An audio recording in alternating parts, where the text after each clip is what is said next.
The night was deep and heavy clouds had swallowed the moon. The sky above was dark and silent, and in the heart of the forest the wind whispered like a restless spirit. The paths were empty and covered in leaves that rustled with every gust. No bird sang, no animal moved. The entire jungle seemed to hold its breath, for at the very center stood an ancient mansion that people avoided for generations. It was said that this mansion was cursed. It was said that shadows lived inside its walls and that screams echoed there long after midnight. The walls of the mansion were broken and covered with moss. Its windows were shattered, and the iron gate creaked whenever the wind touched it. The villagers always warned strangers never to go near it, because they believed a cursed treasure was hidden there, one that brought only death and sorrow to those who sought it. But the agency had discovered that the treasure was real, and they needed someone fearless to retrieve it, someone who would not be broken by fear. They chose Agent Ryan, a man who had faced danger countless times and survived. Ryan prepared for the mission. He wore his black suit, strapped a bag on his shoulder, and carried a torchlight. The forest swallowed him in its silence. His footsteps crunched on dry leaves, and the whisper of the wind sometimes sounded like voices calling his name, sometimes like laughter mocking him. He kept moving with determination until he stood before the heavy iron gate of the mansion. The gate was covered in rust and vines, and when he pushed it, a loud groan echoed across the forest as if their mansion itself was waking from slumber.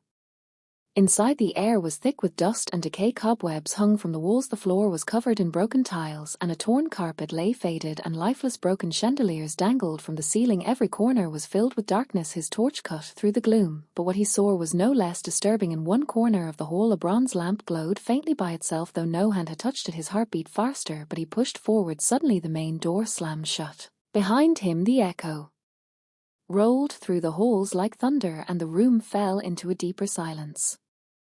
The shadows on the walls began to move. They stretched and twisted, though nothing stood before them. One shadow grew taller than the rest. Its face blurred, its voice soft like a whisper that brushed Ryan's. Leave now, or you will never leave alive. Ryan froze, but only for a moment. He reminded himself of his mission. He tightened his grip on the torch and moved toward the staircase that led downward. Step by step he descended the wooden stairs, which groaned beneath his weight. With every step the air grew colder, the light dimmer, until he reached a vast underground hall.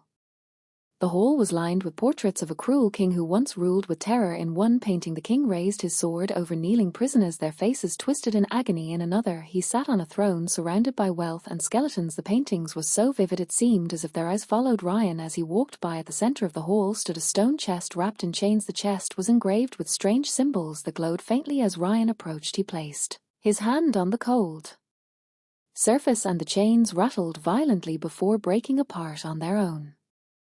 With a heavy breath, he lifted the lid. Inside lay a golden crown encrusted with crimson jewels. Its beauty was overwhelming, but as soon as Ryan picked it up, a scream erupted from the walls. The sound was not of one voice, but of many men, women, and children crying out in pain. The air filled with black smoke, and from it emerged twisted figures, their faces hollow, their eyes burning with red fire. They were the shadows of those cursed by the king, trapped forever inside the treasure. They stretched their arms toward Ryan, their mouths wide open as if to consume him.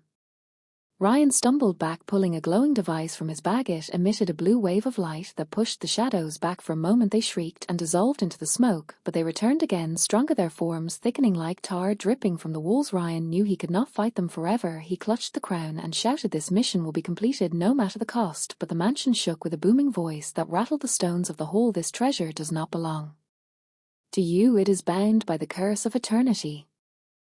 The ground trembled, dust rained from the ceiling, cracks split across the walls, the paintings burned in black fire. Ryan dashed toward the staircase, shadows surged after him, reaching out like countless hands trying to drag him into the abyss. He fought through them, climbing faster and faster. Doors slammed shut before him, then burst open again, as if the house itself tried to trap him. He burst through the main hall, sprinted to the gate, and stumbled into the forest behind him. Their mansion roared like a living beast, its windows glowing with a red, unholy light.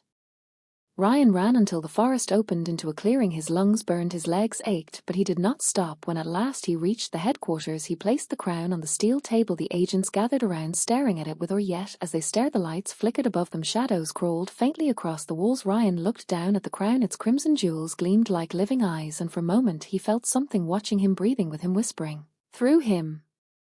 He wondered, had the mission truly ended, or had the curse now followed him into the world beyond the mansion? The crown glowed faintly as if mocking his question.